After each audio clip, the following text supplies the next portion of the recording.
A Wall Street giant has just issued a warning, one that most investors have not seen yet: $90 an ounce. That is the number now sitting on the desks of institutional traders. Silver is already trading near $65, but according to this new research note, that is only the beginning, because something is shifting beneath the surface of this market.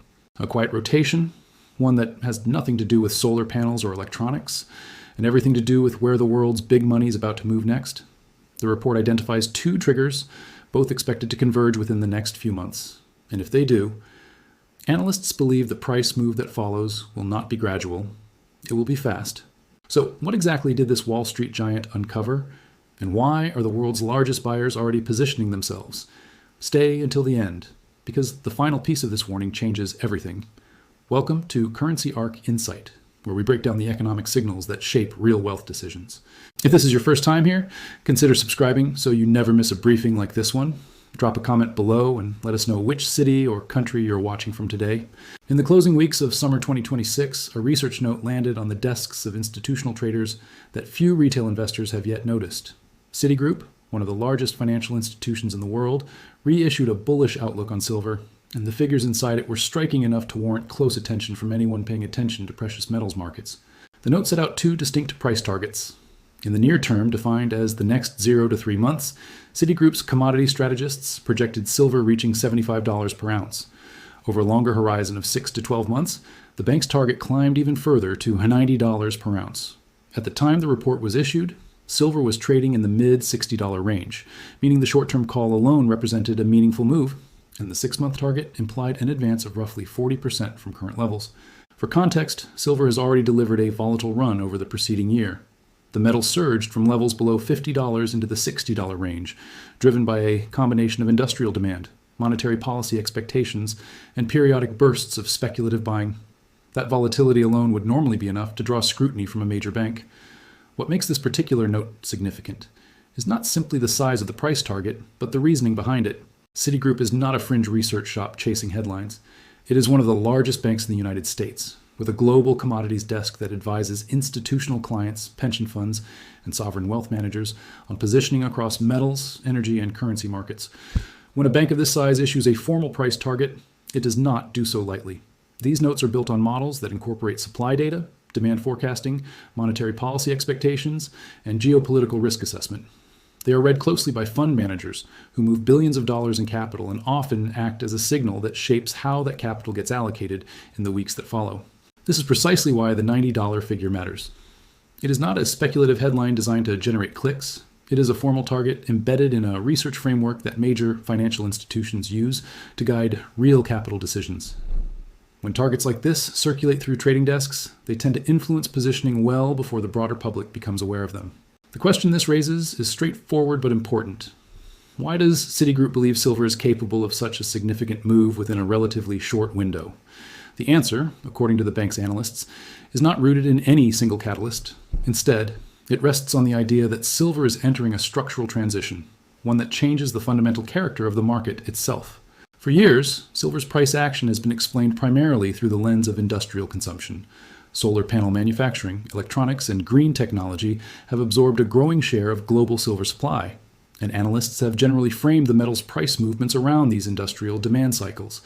Citigroup's note suggests that framework is becoming outdated. According to the bank, the silver market is now approaching an inflection point, one where investment capital, rather than industrial buyers, begins to dictate price direction. This distinction carries real consequences. Markets driven by industrial demand tend to move gradually, shaped by manufacturing cycles and infrastructure spending that unfold over years. Markets driven by investment capital behave differently. They can move quickly, often in response to shifts in monetary policy, currency strength, or investor sentiment, and history shows that when a commodity transitions from an industrial story to a monetary one, price movements tend to accelerate rather than slow down. That transition, if Citigroup's analysis proves correct, may already be underway. And understanding exactly what is driving it requires examining the two specific catalysts the bank has identified as the triggers for this shift, along with the deeper structural forces sustaining the market beneath the surface. To understand why Citigroup's analysts believe silver is approaching a turning point, it is necessary to examine a distinction that has quietly shaped commodity markets for decades: the difference between an asset priced by its users and an asset priced by its holders.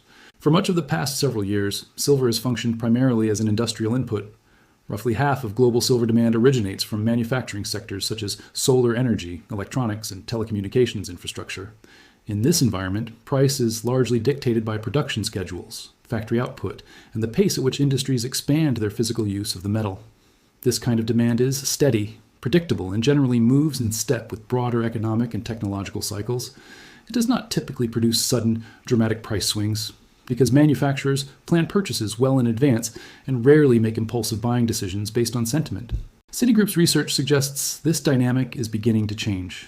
The bank's analysts argue that silver is entering a phase where investment demand, meaning capital flowing into the metal purely as a financial asset rather than a manufacturing input, is beginning to overtake industrial consumption as the primary driver of price. This is not a minor technical distinction. It represents a fundamental shift in how the market behaves. When an asset is priced primarily by industrial users, its value tends to reflect utility.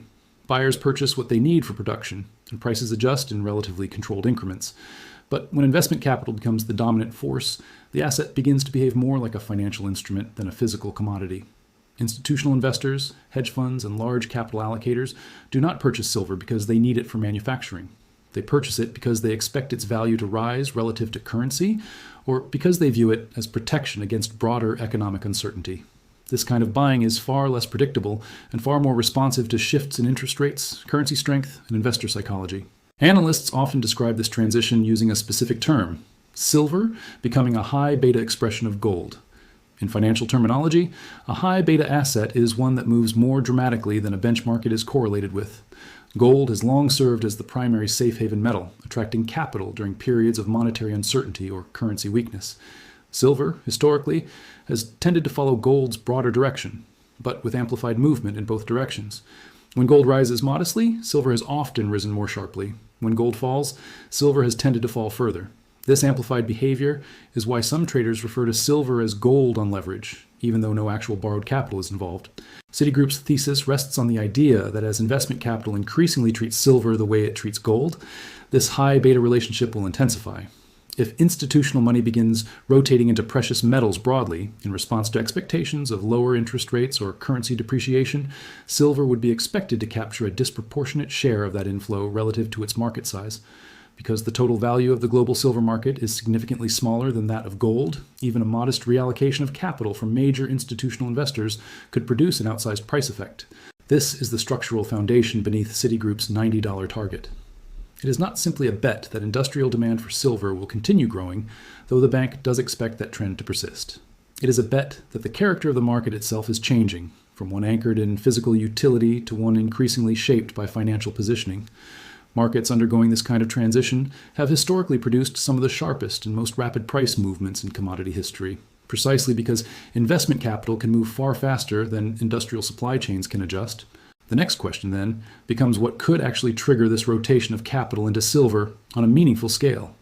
According to Citigroup, the answer lies in two specific and closely watched macroeconomic developments, now taking shape heading into the final months of the year. If the transition from industrial to investment-driven demand represents the structural foundation of Citigroup's silver thesis, then two specific developments now forming on the macroeconomic horizon represent the ignition points.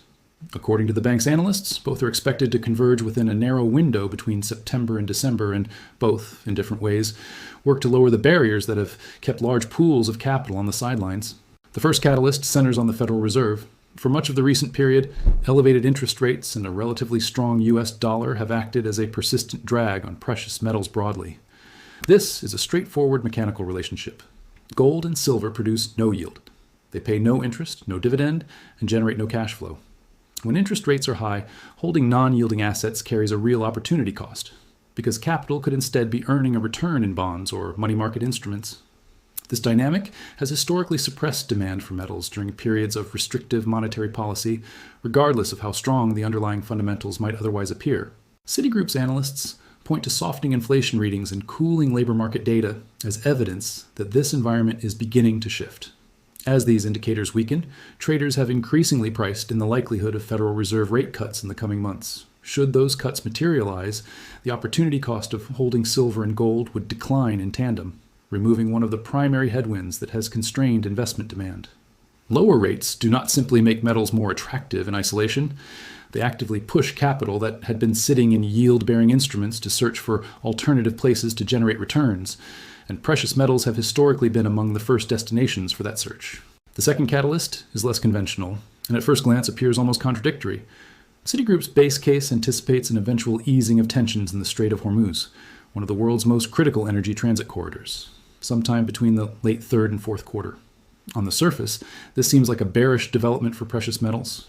Geopolitical crises typically drive safe haven buying, and a resolution would seem to reduce the very uncertainty that pushes capital toward gold and silver.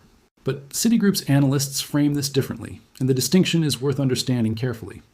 The current geopolitical tension has not primarily driven demand through direct safe haven flows.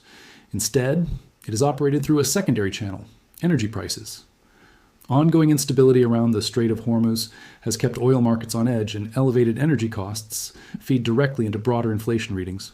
That inflationary pressure, in turn, has worked against the Federal Reserve's ability to cut rates, since persistent inflation typically forces central banks to keep monetary policy tighter for longer.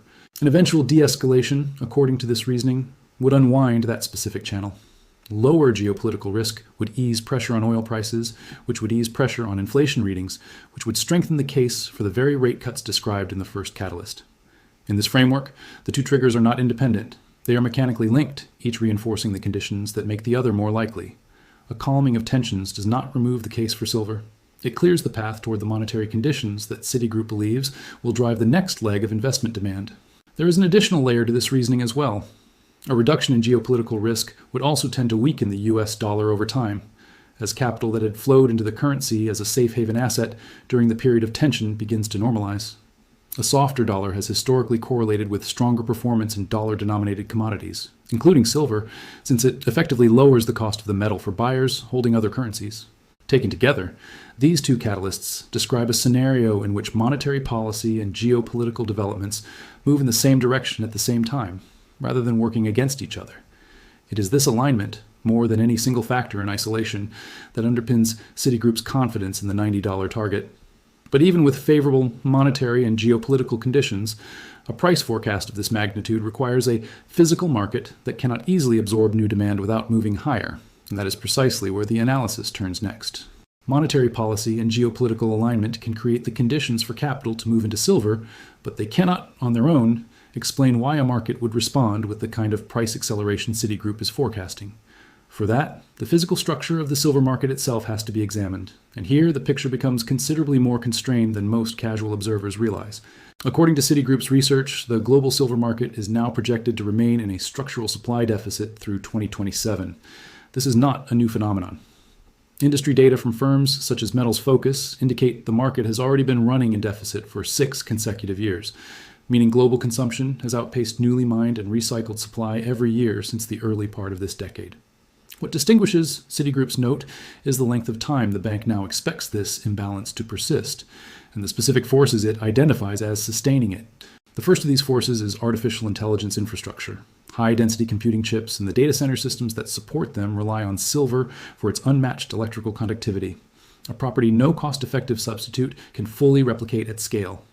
As global investment in computing infrastructure continues to expand, this source of demand shows little sign of slowing. Even in scenarios where broader enthusiasm around artificial intelligence cools, the underlying physical infrastructure being built now requires silver as a component, and that requirement does not disappear once installed. The second force is the continued build-out of electric vehicles and fifth-generation telecommunications networks. Silver plays a critical role in the power electronics of both technologies. Notably, Citigroup's analysis points to Europe as the primary driver of this demand at present, with electric vehicle adoption accelerating there even as growth moderates in North America and China. This geographic detail matters because it suggests the demand driver is not dependent on any single regional economy, but is instead distributed across multiple markets simultaneously.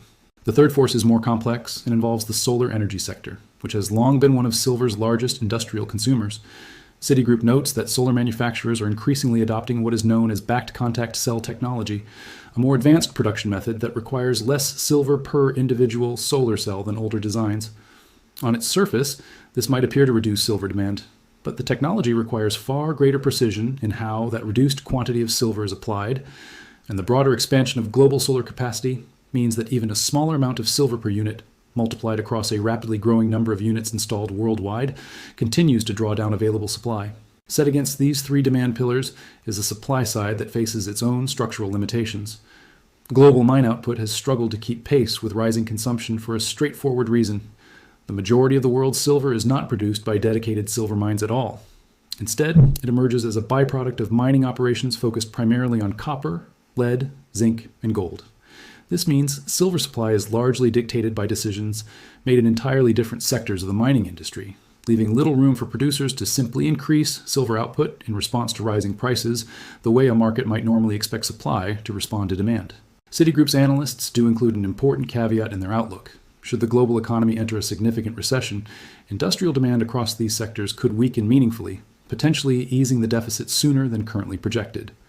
There's also an acknowledgement that if the deficit does resolve as projected around 2027, the fundamental picture for silver could shift toward oversupply, introducing the possibility that current price targets, if reached, may eventually prove difficult to sustain over the longer term. For now, however, the bank's base case holds that these demand drivers remain durable and that mine supply lacks the flexibility to close the gap in the near term.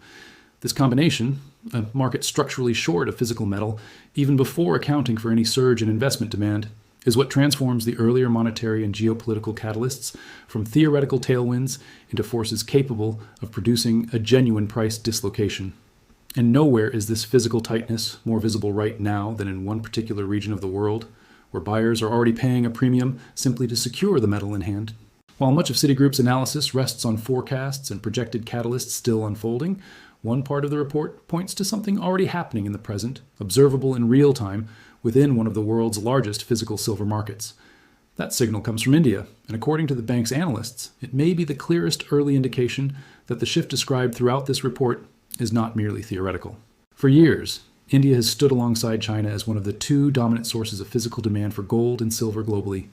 Unlike much of the investment activity in Western markets, which flows through futures contracts, exchange-traded funds, and other paper instruments, Indian demand is overwhelmingly physical. Households, jewelers, and regional dealers purchase actual bars, coins, and ornamental silver, often as a store of value passed between generations, rather than as a short-term trading position. This distinction matters, because physical demand of this kind tends to be far less speculative and far more reflective of genuine on-the-ground scarcity. Citigroup's report highlights that domestic silver prices within India have recently been trading at a premium of roughly 7% above the international spot price. In a well-supplied market, this kind of premium would typically not persist. Dealers and importers would move quickly to bring in additional physical metal from abroad, arbitraging away the price difference until domestic and international prices converged. The fact that this premium has held suggests that supply constraints, import costs, or logistical bottlenecks are making it difficult for the market to fully close that gap, even with clear financial incentive to do so. In practical terms, buyers in India are demonstrating a willingness to pay more right now simply to secure physical silver in hand. This detail becomes even more significant when placed against the calendar.